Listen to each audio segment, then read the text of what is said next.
Walking through the halls that morning on my way to the lockers was, I have to say, absolutely awesome.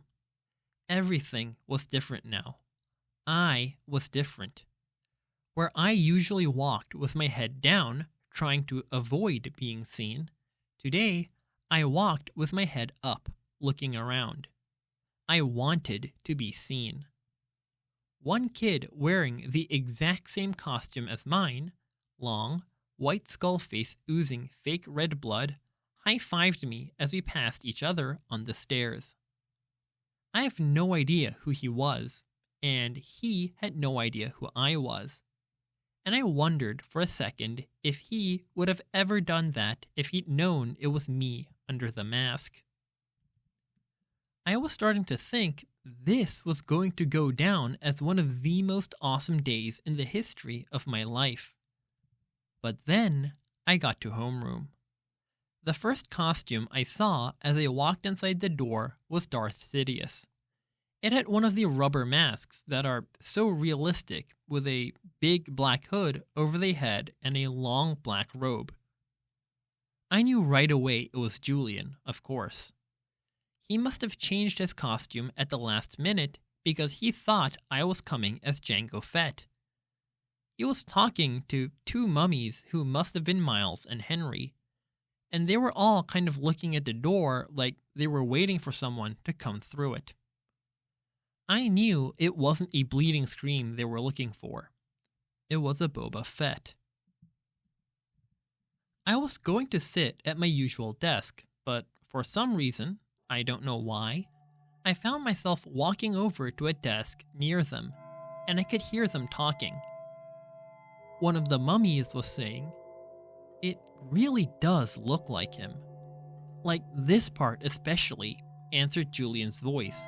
He put his fingers on the cheeks and eyes of his Darth Sidious mask. "Actually," said the mummy, "what he really looks like is one of those shrunken heads. Have you ever seen those? He looks exactly like that." "I think he looks like an orc." "Oh yeah." "If I look like that," said the Julian voice, kind of laughing, "I swear to God, I'd put a hood over my face every day." "I've thought about this a lot," said the second mummy, sounding serious. "And I really think, if I look like him, seriously, I think that I'd kill myself." "You would not," answered Darth Sidious. "Yeah, for real," insisted the same mummy. "I can't imagine looking in the mirror every day and seeing myself like that. It would be too awful, and getting stared at all the time." "Then why do you hang out with him so much?" asked Darth Sidious. "I don't know," answered the mummy. "Toshiman asked me to hang out with him at the beginning of the year, and he must have told all the teachers to put us next to each other in all our classes or something." The mummy shrugged. I knew the shrug, of course. I knew the voice. I knew I wanted to run out of the class right then and there. But I stood where I was and listened to Jack Will finish what he was saying. "I mean, the thing is, he always follows me around. What am I supposed to do?" "Just ditch him," said Julian. I don't know what Jack answered, because I walked out of the class without anyone knowing I had been there.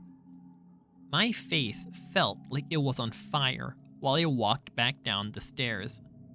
I was sweating under my costume, and I started crying. I couldn't keep it from happening. The tears were so thick in my eyes I could barely see, but I couldn't wipe them through the mask as I walked. I was looking for a little tiny spot to disappear into. I wanted a hole I could fall inside of. A little black hole that would eat me up.